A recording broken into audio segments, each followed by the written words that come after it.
So boom, starting off with the keys, of course, y'all know me. I went into Keyscape and used this wing upright dark indie preset. For a lot of the vintage melodies, I love to use like an upright piano, just kind of give it that old feel, you know what I'm saying? Going into the processing on this one, I just used the Abbey Road Chambers reverb on here and kind of played around with the mix. I changed the reverb type to a mirror as well, so you can kind of change these around and it'll change the, you know, the type of room that it is. You can move the mics around the room to make it further. For the chords, I really just had this little triad right here to start it. For example, like these notes, if they were over here, that's the whole chord, but I just moved them over a little bit. And then once I moved it, I kind of just started playing along. So I filled in these filler notes as I went, but the real progression is just,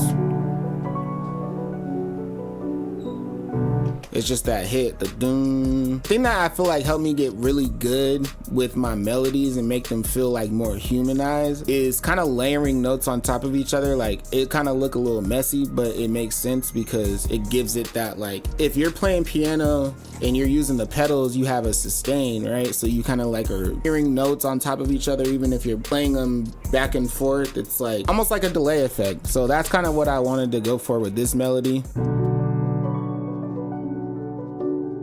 And like, you know, all these F's kind of like, all these F sharps kind of like hitting each other. On the second half, I kind of just went up and hit some higher notes, and a lot of this is just inverting things. Like if I playing with it down here and then I go to like a G right here, highlight it and bring it up here to kind of see what that sounds like. So on this half, this is what I got. Kind of make it a little spooky. Oh yeah, I also added this little 2A on here, just a little compression. After that, I bounced this as audio, and this audio clip is pretty much the same thing without the filler notes.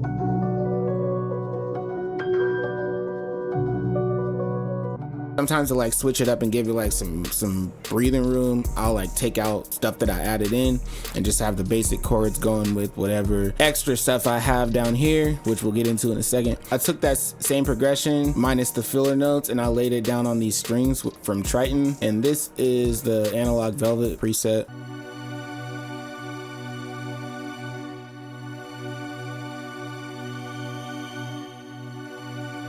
Very simple, just repeating itself. And then drop down into some lower chords.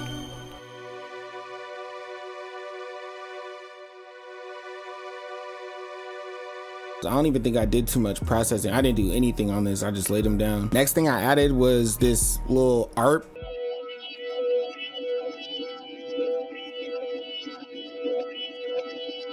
I pitched it up about 300 cents and I stretched it. I went into the mixer, just a little bit of EQ to kind of like sweep everything, give it like a little filter. I went into Portal and chose this blockchain preset. And then last thing I did was just add this shaper box on here to give it like a panning effect.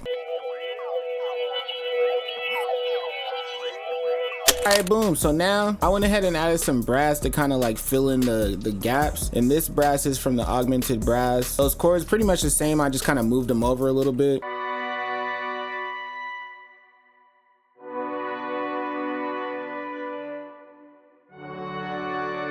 Kind of made it a little wider, you know.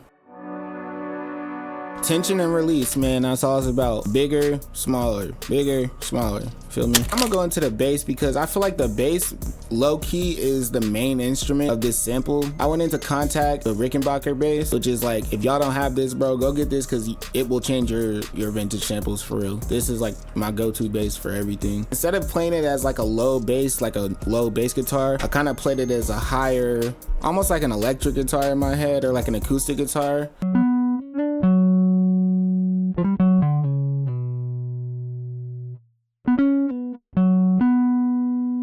So that going with everything, this is what we got so far.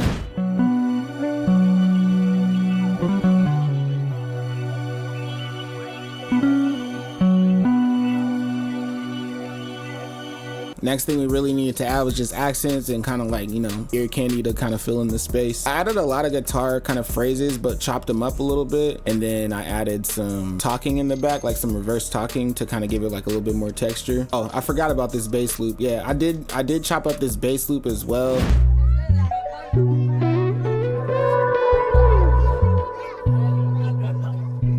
This is something that y'all could use for your own beats as well. When you have a accent or something like that, don't just try to use it as its own, like as it is. You can chop accents up, you can pitch certain parts of it to kind of like make it fit your melody. On this one, it was just that by itself, and I like that, like it fit the beat right here. But then on the second half, I wanted it to kind of pitch up a little bit. So yeah, I chopped this one, I pitched it to where I needed it to go. And I kind of faded it in a little bit. So this is what I mean by that.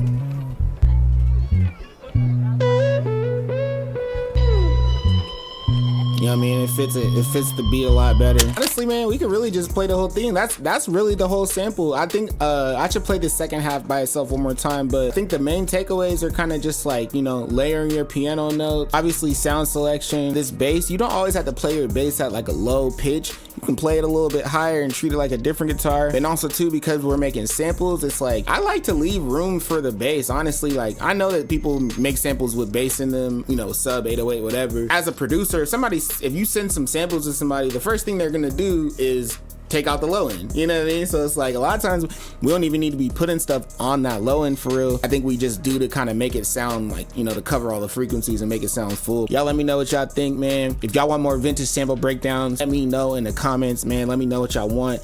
And also too, vintage sample kit coming soon. You know what I mean?